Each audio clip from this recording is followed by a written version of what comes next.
Hello അസ്സലാമു അലൈക്കും. Welcome back to my channel. അപ്പോൾ ഇന്നത്തെ കുഞ്ഞു വീഡിയോയിലേക്ക് എല്ലാ കൂട്ടുകാർക്കും സ്വാഗതം. അപ്പോൾ ഞാൻ അടുക്കളയിൽ വെച്ചിട്ട് സ്വാഗതം പറയും കേട്ടോ.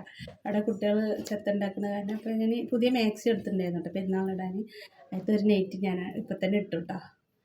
അപ്പോൾ ഞാൻ എന്താന്ന് നമ്മുടെ വീഡിയോ എന്ന് വെച്ചാൽ ഒരു കുഞ്ഞ് കിറ്റ് കിട്ടിയിട്ടുണ്ട് നമുക്ക്. അപ്പോൾ ആ കിറ്റ് എന്തൊക്കെ ഉണ്ടെന്ന് നമുക്കും കൂടി ഒന്ന് കാണിച്ചു തരാൻ വിചാരിച്ചു കേട്ടോ. അത് നമുക്ക് ഇപ്രാവശ്യം ആകെ 2 കിറ്റേ കിട്ടിയിട്ടുള്ളൂ. അപ്പോൾ കിട്ടിയത് അൽഹംദുലില്ലാ. അപ്പോൾ ഇത് റിയാസ് ഖാൻ്റെ സ്കൂൾ ട്രിപ്പിന് പോണ അങ്ങനെ ആരോ കൊടുത്താട്ടോ. സ്കൂൾ ട്രിപ്പിന് കുട്ടികൾ പോണ വലിയ അമ്മമാരെ കൊടുത്താന്ന് തോന്നുന്നു. റംസാൻ കിറ്റാണ് ഇതിൽ എഴുതിയിട്ടുണ്ട്, റംസാൻ കിറ്റ് എന്നൊക്കെ. അപ്പോൾ ഞാനിതിൽ എന്തൊക്കെ ഉണ്ടെന്നുള്ളത് അപ്പോൾ നമുക്ക് ബിരിയാണി അരി ഉണ്ട് കേട്ടോ. നമുക്ക് ഇവിടുന്ന് ബിരിയാണി അരി ഒന്നും ഇതുവരെ കിട്ടിയിട്ടുണ്ടായിരുന്നില്ല, ആ കിറ്റിലും ഉണ്ടായിരുന്നില്ല. അപ്പോൾ നമുക്ക് ബിരിയാണി അരി കിട്ടിയിട്ടുണ്ട്. പിന്നെ നമ്മുടെ സാധാ അരി കേട്ടോ. പിന്നെ ഒരു നമുക്ക് നെയ്ച്ചോറോ ബിരിയാണി വെക്കാനുള്ള എല്ലാ സാധനങ്ങളും ഉണ്ട് കേട്ടോ. കുറച്ച് സവാള ഉണ്ട്. പിന്നെ നമ്മുടെ മുളക് പൊടി, ഇത് ചായപ്പൊടി, ഒരു മുളക് പൊടി, മല്ലിപ്പൊടി, മഞ്ഞൾപ്പൊടി, പിന്നെ നമ്മുടെ ചായപ്പൊടി, പിന്നെന്താ, പിന്നെ ഒരു നെയ്യടപ്പ മിൽമാജിൻ്റെ ഒരു നെയ്യടപ്പ, പിന്നെ ഒരു ഓയിൽ, പിന്നെ അതിലേക്ക് ഇടാനുള്ള സംഭവങ്ങൾ പട്ട, ഗ്രാമ്പു, പിന്നെന്താ, പിന്നെ പഞ്ചസാര. ഇത്രയും ഉള്ളൂ കേട്ടോ. കഴിഞ്ഞു. അപ്പോൾ കിട്ടിയത് അൽഹംദുലില്ലാ. അപ്പോൾ എന്തായാലും തന്ന കുടുംബത്തിന് പഠിച്ച റഹ്മത്തും ബർക്കത്തൊക്കെ കൊടുക്കട്ടെ അല്ലേ. MES എന്നാണ് കേട്ടോ എഴുതിയിരിക്കുന്നത്. ഇങ്ങനെ കാണുമ്പോൾ തല തിരിഞ്ഞിട്ട് റംസാൻ കിറ്റ്.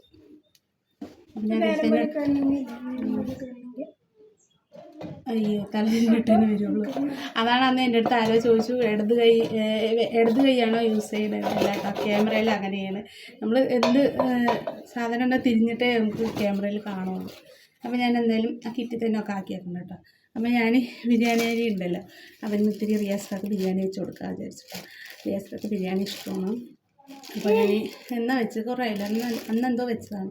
അപ്പോൾ എന്തായാലും അരി കിട്ടിയല്ലോ അൽഹംദുലില്ലാ. അപ്പോൾ ഞാൻ അതുകൊണ്ട് കുട്ടികൾക്കും റിയാസ്ക്കാർക്കൊക്കെ ബിരിയാണി വെച്ച് കൊടുക്കുക വിചാരിച്ചു. അപ്പോൾ എന്നാണ് പിന്നെ നമ്മൾ അമ്മായിമാൻ്റെ കൂടെ ഇരിക്കും, അവിടെ അത് ആയതുകൊണ്ട് അവിടെ ആയിരിക്കും കേട്ടോ. അവിടെ റിയാസ്ഖാൻ്റെ ഏട്ടൻ്റെ വർഷപ്പാർട്ടിയാണ്. അപ്പോൾ അവിടെ ആയിരിക്കും ഞങ്ങൾ പെരുന്നാൾ. അപ്പോൾ ഞാൻ ഇതൊക്കെ ഒന്ന് എടുത്ത് വെക്കട്ടെ കേട്ടോ.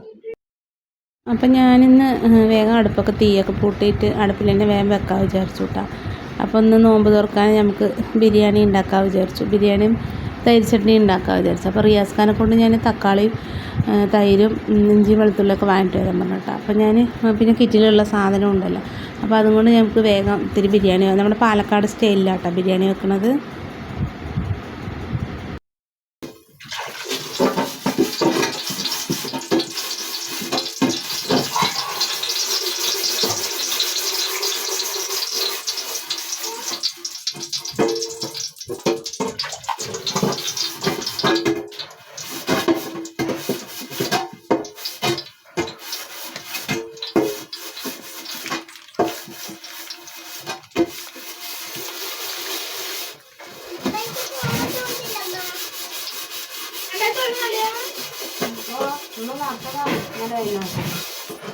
സവാള കട്ട് ചെയ്ത്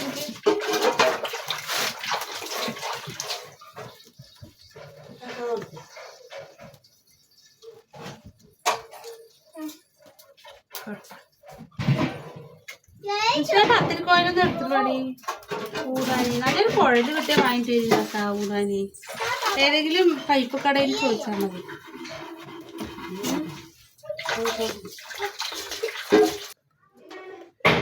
അപ്പം ഞാനിതാ നിന്ന് വേർത്ത് ഒലിച്ചു കേട്ടോ, ചൂട് അടുപ്പിൻ്റെ അവിടെ നിന്ന്.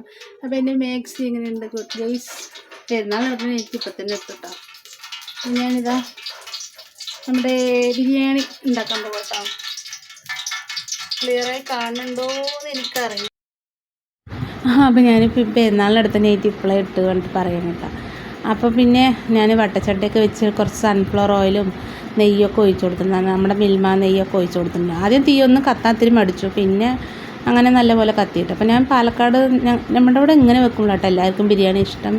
ഓരോ രാജ്യത്തും ഓരോ സ്റ്റൈലിലായിരിക്കില്ല. അപ്പോൾ നമ്മുടെ പാലക്കാട് ബിരിയാണി വെക്കാൻ അറിയാത്തവരൊന്ന് വെച്ച് നോക്കുക കേട്ടോ, അതുപോലെ നന്നായിട്ടുണ്ടാവും. അപ്പോൾ ഞാൻ ഇതാ 2 ഓയിലും എണ്ണയും നെയ്യും ഒഴിച്ച് കൊടുത്തിട്ടുണ്ട് കേട്ടോ. പിന്നെ അത് എന്താണ് ചൂടായി വരുമ്പോൾ നമ്മുടെ പട്ട, ഗ്രാമ്പൂ, ജീരകം അങ്ങനെയുള്ളതൊക്കെ ഇട്ട് കൊടുക്കാം കേട്ടോ. പിന്നെ മുന്തിരി അണ്ടിപ്പരിപ്പുണ്ടെങ്കിൽ അതും ഇട്ട് കൊടുക്കാം കേട്ടോ. അപ്പോൾ ഞാൻ മുന്തിരി കുറച്ച് ഉണ്ടായിരുന്നു, ഇടാൻ മറന്നു. പിന്നെ എന്താണ് നമ്മുടെ സവാള നല്ല ഉപ്പിട്ടിട്ട് നല്ല വണക്കിയെടുക്കണം കേട്ടോ. നല്ല എന്താ പറയുക, ഒരു ബ്രൗൺ കളറാവണ വരെ ഒന്നിങ്ങനെ വണഞ്ഞ് വരണം. അപ്പോൾ ഞാൻ വീഡിയോ കുറച്ച് സ്പീഡാക്കിയിട്ടുണ്ട് കേട്ടോ. അല്ലെങ്കിൽ നമ്മുടെ വീഡിയോക്ക് ഇന്ന് കുറച്ച് ലെങ്ത്ത് കൂടുതലായിരിക്കും. അപ്പോൾ എന്താണ് എല്ലാവരും സ്കിപ്പ് ചെയ്യാതെ കാണുക കേട്ടോ. പുതിയ കൂട്ടുകാരൊക്കെ ഉണ്ടെങ്കിൽ ചാനൽ സപ്പോർട്ട് ചെയ്യുക. വീഡിയോ ഇഷ്ടമാണെങ്കിൽ ഒരു ലൈക്ക് അടിക്കണം കേട്ടോ. അപ്പോൾ ഇതുപോലെ ബിരിയാണി വെക്കാത്ത കൂട്ടുകാരുണ്ടെങ്കിൽ ഒന്ന് വെച്ച് നോക്കാം കേട്ടോ. എപ്പോഴും മലപ്പുറം, തലശ്ശേരി പറഞ്ഞിട്ടല്ലേ ഓരോരുത്തർ ബിരിയാണി വെക്കുക.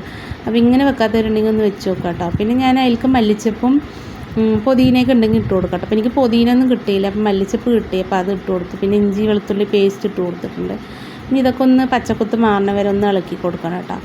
പിന്നെ ഞാൻ തക്കാളി ഇത്തിരി പച്ച പോലെ തോന്നിയപ്പോൾ ഞാനത് മിക്സിയിലിട്ടൊന്ന് അടിച്ചെടുത്തു കേട്ടോ. തക്കാളിനെ ഒരു ലൈറ്റ് കളറാണ് തക്കാളി. അതുകൊണ്ട് നമ്മുടെ നല്ല പഴുത്ത തക്കാളിയാണ് നമ്മുടെ ചോറ് കുറച്ചും കൂടി കളറ് കിട്ടും. പക്ഷേ എന്താണ് ചോറ് അത്രയ്ക്ക് കളറ് വന്നില്ല. കാരണം എന്താ വെച്ചാൽ നമ്മുടെ തക്കാളി ഒരു ലൈറ്റ് കളറായിരുന്നു കേട്ടോ. അപ്പോൾ റെഡ് കളറാണെങ്കിൽ നല്ല കളർ വന്നു. അപ്പോൾ ഞാൻ കുറച്ച് എരിവിനും കളറിനും കിട്ടാൻ വേണ്ടി കുറച്ച് മുളക് പൊടിയും ലേസം ചോറ് ടേസ്റ്റ് കിട്ടാൻ വേണ്ടി കുറച്ച് മല്ലിപ്പൊടിയും ചേർത്ത് കൊടുക്കും കേട്ടോ.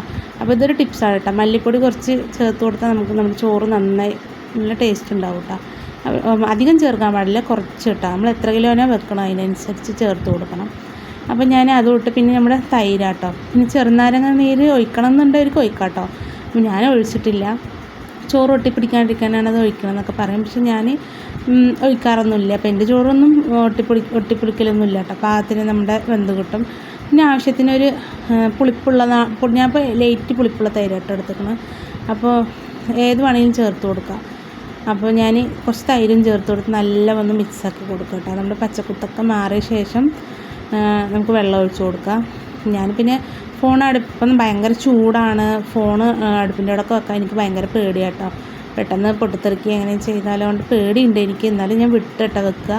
പെട്ടെന്ന് തീ ഒന്നായി അങ്ങോട്ട് കത്തിയപ്പോൾ ഞാൻ പിന്നെ അത് അവിടെ നിന്ന് മാറ്റിയിട്ടോ. ചിരട്ടയൊക്കെ ഇട്ട് കൊടുത്ത് പറഞ്ഞാൽ നമുക്ക് ലാസ്റ്റ് ദമ്മിടുമ്പോൾ കണൽ വേണമല്ലോ. അപ്പോൾ ഞാൻ കുറച്ച് ചിരട്ടയൊക്കെ ഇട്ട് കൊടുത്താണ് കേട്ടോ. നോക്കുമ്പോൾ അതങ്ങനെ ഒന്നായി കത്തി ചിരട്ടയിട്ടപ്പോൾ. പിന്നെ ഞാൻ ഒരു പാത്രം അരിക്ക് നമുക്ക് 1.5 പാത്രം വെള്ളം വെച്ച് കൊടുക്കണം അങ്ങനെ. അപ്പോൾ ഞാൻ വേഗം അവിടെ നിന്ന് മാറ്റിയിട്ട് പിന്നെ അപ്പുറത്ത് വെച്ചു കൂട്ടാം. പിന്നെ അതിൽ ആവശ്യമുള്ള വെള്ളം ഒഴിച്ച് കൊടുത്തിട്ട് പിന്നെ വെള്ളം ഒന്ന് തിളച്ച് വരുമ്പോൾ നമ്മുടെ അരി കഴുകി അതിലിടണം. അപ്പോൾ നമ്മുടെ പാലക്കാട് ബിരിയാണി വെക്കാത്ത ആൾക്കാരുണ്ടെങ്കിൽ ഇങ്ങനെ വെച്ച് നോക്കട്ടോ. ഇത് മറ്റേ ബിരിയാണി ആകുമ്പോൾ നമുക്ക് ആദ്യം ചോറ് വെച്ച് ഊറ്റി പിന്നെ മസാല ഉണ്ടാക്കി പിന്നെ അത് ദമ്മിട്ട് കൊടുത്ത് കുറേ പണിയല്ലേ. ഇതാകുമ്പോൾ സിമ്പിളായിട്ട് നമുക്ക് വെക്കട്ടോ. പാലക്കാട് വെക്കുന്ന സ്റ്റൈലിലാണെങ്കിൽ നമുക്ക് സിമ്പിളായിട്ട് ആദ്യമേ മസാലയൊക്കെ ഇട്ട് വെള്ളം ഒഴിച്ച് പിന്നെ ചോറിട്ട് കൊടുത്ത് നമ്മുടെ ദമ്മിട്ട പണി കഴിഞ്ഞു. അപ്പോൾ ഇവിടെ എല്ലാവർക്കും ഇങ്ങനെ വെക്കണം കേട്ടോ ഇഷ്ടം. പിന്നെ ഞാൻ അരി നല്ല ബിരിയാണി അരി കേട്ടോ നമുക്ക് കിട്ടിയത്. നല്ല ടേസ്റ്റും എന്താണ് പറയുക, നല്ല കാണുമ്പോൾ തന്നെ അറിയേണ്ടത് നല്ല അരിയാണ് എന്നുള്ളത്. അപ്പോൾ ഞാനിതഞ്ഞ് അരി വെള്ളം തിളച്ച് വരുന്നുണ്ട് കേട്ടോ. അപ്പോൾ അരി ഒന്ന് കഴുകിയിടണം. പിന്നെ ഇപ്പം ചിക്കൻ വാങ്ങിയിട്ട് വരുമോയെന്നൊന്നും അറിയില്ല. വാങ്ങൂല എന്നാണ് പറഞ്ഞത്. പിന്നെ എന്താണെന്നുള്ളത് അറിയില്ല കേട്ടോ. കുട്ടികളൊക്കെ വേണമെന്നൊക്കെ പറയുന്നുണ്ട്. അപ്പോൾ ഞാനിതാട്ടോ ഇനി അരി ഒന്ന് ഇട്ട് കൊടുക്കണം. അപ്പോൾ അരി ഒരു 2-3 വട്ടം ഒന്ന് കഴുകിയിട്ട് പിന്നെ ഞാൻ കുതിർത്തിയൊന്നും വെക്കൂല കേട്ടോ. അങ്ങനെ കഴുകിയിട്ട് അങ്ങനെ ഇട്ട് കൊടുക്കുക ചെയ്യുക. എല്ലാവരും ചോദിച്ചിട്ടുണ്ടായിരുന്നു ഇങ്ങനെ അമ്മക്ക് ഡ്രസ്സ് എടുത്തില്ലേ എന്നൊക്കെ. അപ്പോൾ ഞാനത് ഇന്നലത്തെ വീഡിയോയിൽ പറഞ്ഞിട്ടുണ്ടായിരുന്നു കേട്ടോ. അപ്പോൾ ആ വീഡിയോ കാണാത്തവരൊക്കെ ഉണ്ടെങ്കിൽ ഒന്ന് കണ്ടു നോക്കുക. പിന്നെയും വീണ്ടും നമുക്ക് ഒരേ കമൻറ്റ് തന്നെ വന്നുകൊണ്ടിരിക്കുമ്പോൾ അപ്പോൾ നിങ്ങളൊന്നും ആ വീഡിയോ കാണാത്തതുകൊണ്ടായിരിക്കില്ലേ ഇങ്ങനെ ചോദിക്കുന്നത്. അപ്പോൾ വീഡിയോ കാണാത്തവരൊക്കെ ഉണ്ടെങ്കിൽ ഒന്ന് കാണുക കേട്ടോ. ഞാൻ അതിലെന്താ കാരണം എന്നുള്ളതൊക്കെ പറഞ്ഞിട്ടുണ്ടായിരുന്നു. അങ്ങനെ നമ്മുടെ വെള്ളമൊക്കെ തിളച്ചിട്ടുണ്ട്. ഞാൻ അരി ഇട്ട് കൊടുക്കണം. ഇതിലേക്ക് ഞാൻ കുറച്ച് വെല്ലുള്ളി അരിഞ്ഞ് വെച്ചിട്ടുണ്ടായിരുന്നു കേട്ടോ. നമ്മുടെ ബാക്കി ബാക്കി തൈരും കൊണ്ട് തൈരിച്ചട്ടി ഉണ്ടാക്കുക വിചാരിച്ചിട്ട്. അപ്പോൾ അതൊന്ന് പിന്നെ ഞാൻ അതിലേക്ക് ആവശ്യത്തിനുള്ള വെള്ളമൊക്കെ ഒഴിച്ച് ഒന്ന് സെറ്റാക്കി വെച്ചിട്ടുണ്ട് കേട്ടോ. ഇനി നമുക്കൊന്ന് നല്ല തിളച്ച് ഒരു സുമാറ് വെള്ളം വറ്റി തിളച്ച് വരുമ്പോൾ നമുക്ക് ദമ്മിട്ട് കൊടുക്കണം. അപ്പോൾ മുകളിലും അടിയിലും കുറച്ച് കണൽ വേണം കേട്ടോ. അപ്പം അടിയത്തെ വാരിയിട്ട് കുറച്ച് മുകളിലിട്ട് അങ്ങനെ ദമ്മിടുകയാണ് കേട്ടോ. അപ്പോൾ ഇത് മതിയാവും. ഇങ്ങനെ ആ സമയത്ത് കുറച്ചും കൂടി ഒന്ന് വെള്ളം വറ്റാനുണ്ട് കേട്ടോ. അപ്പോൾ അരി ഇട്ട് ഒരു 5 മിനിറ്റ് ആയതും ഇങ്ങനെ ഇനി ഒന്ന് വറ്റിയ ശേഷം പിന്നെ ഞാൻ ദമ്മിടും കേട്ടോ. പിന്നെ അങ്ങനെ മൂടി വെച്ചിട്ട് നമ്മൾ കണലൊക്കെ മുകളിൽ വാരിയിട്ട് കുറച്ച് നേരം അങ്ങനെ വെക്കും. പിന്നെ അത് കഴിഞ്ഞതും ഞാൻ വേഗം നമ്മുടെ തൈര് ചട്നി റെഡിയാക്കാൻ വേണ്ടി പോയിട്ട്. അപ്പോൾ ഞാൻ ഉള്ളി നേരത്തെ അരിഞ്ഞ് വെച്ചിട്ടുണ്ടായിരുന്നു. അപ്പോൾ കുറച്ച് മല്ലിയിലയും എനിക്ക് സവാള നിറയെ ഇഷ്ടമാണ് കേട്ടോ ഇതിൽ തൈരിൽ. അതുകൊണ്ട് അപ്പോൾ ഞാൻ തോന ഇടും കേട്ടോ. അപ്പോൾ ഇറച്ചിയില്ലെങ്കിൽ നമുക്ക് തൈര് കൂട്ടി കഴിക്കാമല്ലോ ബിരിയാണി, നല്ല ടേസ്റ്റ് ഉണ്ടാവും കേട്ടോ. അങ്ങനെ നമ്മുടെ തൈരും റെഡി ആയിട്ടുണ്ട് കേട്ടോ. പിന്നെ അതിലേക്ക് ആവശ്യത്തിനുള്ള ഉപ്പും പിന്നെ 2 പച്ചമുളകും എരിവിനെ കീറിയിട്ട് കൊടുക്കണം കേട്ടോ. പിന്നെ കുട്ടികൾക്ക് കഴിക്കണമെന്ന് ഞാൻ അധികം എരിവിടില്ല, ചോറിലും അധികം എരിവിടില്ല കേട്ടോ. അപ്പോൾ ഞാൻ നേരത്തെ പറഞ്ഞില്ല, ചോറ് നോക്കിയപ്പോൾ കുറച്ച് കളറ് കമ്മിയുണ്ടായി. നമ്മുടെ തക്കാളിക്ക് കളറില്ലാത്ത കാരണം കുറച്ച് ചോറ് കളറ് കമ്മിയായിട്ട്. പിന്നെ ഞാൻ കളർ പൊടിയൊന്നും അങ്ങനെ യൂസ് ചെയ്യില്ല, അതൊക്കെ നമുക്ക് കേടല്ല, കുട്ടികൾക്ക് കൊടുക്കണമല്ലോ. അപ്പോൾ നമ്മുടെ നാടൻ രീതിക്കുള്ള ഇതാട്ടോ ഇടുള്ളൂ. ഒരു കെമിക്കലായിട്ടുള്ള ഒരു ഇതും ഞാൻ ഇടലില്ല കേട്ടോ. നമ്മുടെ കറക്റ്റായിട്ട് നമ്മുടെ വീട്ടിലുള്ള എന്താണോ അത് വെച്ചിട്ട് അങ്ങനെ ഉണ്ടാക്കുകയുള്ളൂ. കളർ പൊടിയൊക്കെ ഇട്ട് കഴിഞ്ഞാലും ഭയങ്കര ഇടങ്ങറാണ്. പിന്നെ അത് എന്തെങ്കിലും ഫുഡ് പോയ്സണൊക്കെ ആയിക്കഴിഞ്ഞാലും ബുദ്ധിമുട്ടല്ലേ. അതുകൊണ്ട് നമ്മുടെ തക്കാളിക്ക് കളർ ഇല്ലാത്തത് കൊണ്ടാണ് നമ്മുടെ കളറൊന്നും ഇത്തിരി ലൈറ്റായി പോയിട്ടാണ്. പിന്നെ ഞാൻ ഇത്തിരി മുളക് പൊടി ഇട്ടിട്ടുണ്ട്, പിന്നെ കുട്ടികളൊക്കെ കഴിക്കണമല്ലേ, ഒരുപാട് എരിവായാലും ബുദ്ധിമുട്ടാണ്. നമ്മുടെ ചോറ് ദമ്മൊക്കെ പൊട്ടിച്ചിട്ട് ഞാൻ ഉള്ളിലേക്ക് കൊണ്ടുവന്നിട്ടുണ്ട് കേട്ടോ. അടുക്കളയിൽ നിന്ന് നോക്കുമ്പോൾ നല്ല അടിപൊളിയായിട്ട് ചോറ് ഒന്നും ഒട്ടിയിട്ടൊന്നുമില്ല, നല്ല അടിപൊളിയായിട്ട് വന്നിട്ടുണ്ട് കേട്ടോ. അപ്പോൾ നല്ല കുഴപ്പമില്ലാണ്ട് നല്ല മണവും നന്നായിട്ടുണ്ടായിരുന്നു കേട്ടോ. പക്ഷെ കളർ മാത്രം ഇത്തിരി. പിന്നെ കുറച്ച് കഴിഞ്ഞത് ഞാൻ ചോറൊക്കെ വെച്ച് മിണ്ടാണ്ട് പോയി കിടന്നു കേട്ടോ. അപ്പോൾ ഇതിന് കുറച്ച് നേരം അങ്ങനെ റെസ്റ്റ് ഇരിക്കുന്ന റിയാസ്. പിന്നെ കുട്ടികൾ ചിക്കൻ ചോദിച്ചല്ലേ കൊണ്ട് കുറച്ച് ഇറച്ചി കൊണ്ട് തന്നിട്ടുണ്ടായിരുന്നു കേട്ടോ. നോമ്പുറക്കണതിൻ്റെ കുറച്ച് മുമ്പായിട്ടാണ് കൊണ്ട് തന്നത്. പക്ഷേ നോമ്പുറക്കാൻ്റെ സമയമാകുമ്പത്തിന് അത് വേഗം റെഡിയാക്കാമെന്നും പറഞ്ഞിട്ട് ഞാൻ കിടക്കണോടുന്ന് വേഗം വന്ന് പിന്നെ നമ്മുടെ ഇറച്ചിക്കുള്ള വലിയുള്ളിയൊക്കെ ഒന്ന് വാട്ടിയെടുത്തിട്ട് ചിക്കൻ കറി വേഗം വെക്കാൻ വിചാരിച്ചു കേട്ടോ. അപ്പം വാങ്ങില്ലാന്ന് വിചാരിച്ചാണ് പിന്നെയാണ് കൊണ്ടു തന്നത്. അപ്പം പിന്നെ വേഗം അതൊന്ന് റെഡിയാക്കാൻ വിചാരിച്ചു, നമുക്ക് നോമ്പ് തുറക്കാനും ആയല്ലോ എന്ന് വിചാരിച്ചിട്ട്. അപ്പോൾ സമയമാവാനായി. അപ്പോൾ ഞാൻ വേഗം ഉമ്മാവിന് ഇഞ്ചി വെളുത്തുള്ളിയൊക്കെ ചതച്ച് വെച്ചിട്ടുണ്ടായിരുന്നു കേട്ടോ. അപ്പോൾ ഞാൻ ചതച്ച് തന്നു. അപ്പോൾ ഞാനത് വേഗം ഒക്കെ വെല്ലുവിളി ഇപ്പം ഞാൻ പിന്നെ അടുപ്പൊന്നും കത്തിക്കാനൊന്നും പോയില്ല കേട്ടോ. അടുപ്പൊക്കെ കണലൊക്കെ പോയിക്കണം. അപ്പോൾ പിന്നെ സമയമല്ല, ഇനി അടുപ്പിൽ കത്തിയായി വരുന്നത് സമയം ഒരുപാടാകും. അപ്പോൾ അത് വിചാരിച്ച് ഞാൻ വേഗം ഗ്യാസിൽ തന്നെ വെക്കാൻ വിചാരിച്ചു. പിന്നെ എൻ്റെ മരത്തിൻ്റെ തവി കാണാനും ഇല്ല കേട്ടോ. അപ്പോൾ ഈ ചട്ടിക്ക് നമ്മുടെ മറ്റേ ചട്ട കൊണ്ട് ഇളക്കാനും പേടിയാണ് എനിക്ക്. അതിൻ്റെ ഒരു സൗണ്ടും പിന്നെ വേഗം സ്ക്രാച്ചും ആവും. അപ്പം അത് എവിടെ പോയി എന്നറിയില്ല, കുറേ തിരഞ്ഞ് കിട്ടിയില്ല. ഇനിയിപ്പോൾ അതൊന്ന് വേറൊന്ന് മേടിക്കുക തന്നെ വേണം കേട്ടോ. അപ്പോൾ നമ്മുടെ സ്റ്റീലിൻ്റെ ഇത് ഉപയോഗിച്ച് കഴിഞ്ഞാൽ ചട്ടി നമ്മുടെ വേഗം കേട് വരും. അല്ലെങ്കിൽ ലോക്കൽ ചട്ടിയാണ്, പിന്നെ അതും കൂടി ഇട്ട് വിരകി കഴിഞ്ഞാൽ വേഗം കേട് വരും കേട്ടോ. പിന്നെ ഞാൻ വേഗം മുളക് പൊടി മല്ലിപ്പൊടി മഞ്ഞൾപ്പൊടി ഒക്കെ ഇട്ട് നമ്മുടെ ചിക്കൻ കറി വേഗം അടുപ്പത്താക്കിയിട്ടോ. അങ്ങനെ ഇന്നത്തെ നമ്മുടെ നോമ്പ് തുറ നല്ല രീതിക്ക് തന്നെ വന്നിട്ടുണ്ട്, അൽഹംദുലില്ലാ. അപ്പം നമ്മുടെ നോമ്പ് കഴിയാനായില്ല, എത്ര വേഗം റമദാൻ കഴിഞ്ഞത്. അങ്ങനെ നമ്മുടെ ചെറിയ പെരുന്നാൾ വരാനായി. അപ്പം അതിൻ്റെ ഒരു സന്തോഷമൊക്കെ ഉണ്ട്. പിന്നെ ഇതാട്ടോ ഞാൻ ചിക്കൻ പൊടി കുറച്ച് ഇങ്ങനെ ഇട്ട് കൊടുക്കുന്നുണ്ട് കേട്ടോ. ചിക്കൻ പൊടി കഴിഞ്ഞിരിക്കണം, അപ്പോൾ ഉള്ളത് ഞാൻ ഇട്ട് കൊടുത്തിട്ടുണ്ട്. ചിക്കനൊക്കെ അമ്മ കഴുകി തന്നിട്ടുണ്ട് കേട്ടോ. പിന്നെ ഭയങ്കര ചൂട് കാരണം ഭയങ്കര ക്ഷീണം കേട്ടോ. വീഡിയോ എടുക്കാനും എഡിറ്റ് ചെയ്യാനും വോയിസ് കൊടുക്കാനൊന്നും സഹായിക്കില്ല കേട്ടോ, ഭയങ്കര ചൂട് കാരണം. പിന്നെ ഞാൻ പണിയൊക്കെ കഴിഞ്ഞ് കഴിഞ്ഞാൽ വൈകുന്നേരം ഒരു 5 മണിയൊക്കെ ആയിക്കഴിഞ്ഞാൽ 5-5:30 ആകുമ്പോൾ വാങ്ങി കൊടുക്കുന്നവരെ നമ്മുടെ പാടത്തൊക്കെ പോയി ഇരിക്കും കേട്ടോ. അപ്പോൾ അവിടെ നല്ല കാറ്റായിരിക്കും. അപ്പോൾ കുട്ടികളും ഞാനും ഒക്കെ അവിടെ പോയിട്ട് കുറച്ച് നേരം അവിടെ അങ്ങനെ ഇരിക്കും, കാറ്റ് കൊണ്ട് അങ്ങനെ ഇരിക്കും. പിന്നെ നോമ്പുറക്കാൻ നേരത്തെ അങ്ങോട്ട് വരുള്ളൂ കേട്ടോ. അങ്ങനെ നമ്മുടെ ചിക്കൻ കറിയൊക്കെ റെഡി ആയിട്ടുണ്ട്. പിന്നെ ഇതൊന്ന് വെന്താൽ മതി കേട്ടോ. പിന്നെ അധികം ഞാൻ വീഡിയോ ഒന്നും എടുത്തിട്ടില്ല. പിന്നെ ചിക്കൻ കറിയും ചോറൊക്കെ ചോറ് പിന്നെ നേരത്തെ ആയി കേട്ടോ. പിന്നെ ചിക്കൻ കറി നമ്മുടെ കഴുകിയിട്ടല്ലേ കിട്ടിയത്, അപ്പോൾ അതും റെഡിയാക്കിയിട്ടുണ്ട്. ഇനി നമുക്ക് നോമ്പ് തുറന്നാൽ മാത്രം മതി. പിന്നെ പള്ളിയിൽ നിന്ന് ഉമ്മ പോയി കഞ്ഞിയൊക്കെ വാങ്ങിയിട്ട് വരും. അങ്ങനെ നമ്മുടെ ഇന്നത്തെ നോമ്പ് തുറ അടിപൊളിയാണ് കേട്ടോ. ചിക്കൻ ബിരിയാണിയും അപ്പം ഇന്ന് അടിപൊളിയായിട്ട് നമുക്ക് നോമ്പ് തുറക്കാം ഇൻഷാ അല്ലാഹ്. അൽഹംദുലില്ലാ, അന്ന് എത്തി വരട്ടെ അല്ലേ. അപ്പം ഇനി നമ്മുടെ ചാനലിലേക്ക് പുതുതായിട്ട് കൂട്ടുകാരൊക്കെ വരുന്നുണ്ടെങ്കിൽ സബ്സ്ക്രൈബ് ചെയ്താൽ സപ്പോർട്ട് ചെയ്യുക കേട്ടോ. പിന്നെ നമുക്കതാ വേഗം ചായ വെക്കണം, വെള്ളം കലക്കണം. അപ്പോൾ പിന്നെ അങ്ങനെ വാങ്ങി വിളിച്ച് നോമ്പൊക്കെ തുറന്ന് നമസ്കാരമൊക്കെ കഴിഞ്ഞ് വന്നിട്ട് പിന്നെ ഞാൻ ചോറ് കഴിക്കാൻ വേണ്ടിയിരുന്നതാണ് കേട്ടോ.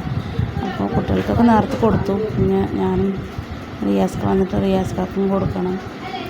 അതാ ഞങ്ങളിനി നോമ്പ് തുറക്കട്ടെ കേട്ടോ. അപ്പോൾ ഇനി നല്ലൊരു വീഡിയോ ആയിട്ട് നാളെ കാണാൻ കൂട്ടുകാർ. അൽഹംദുലില്ലാ.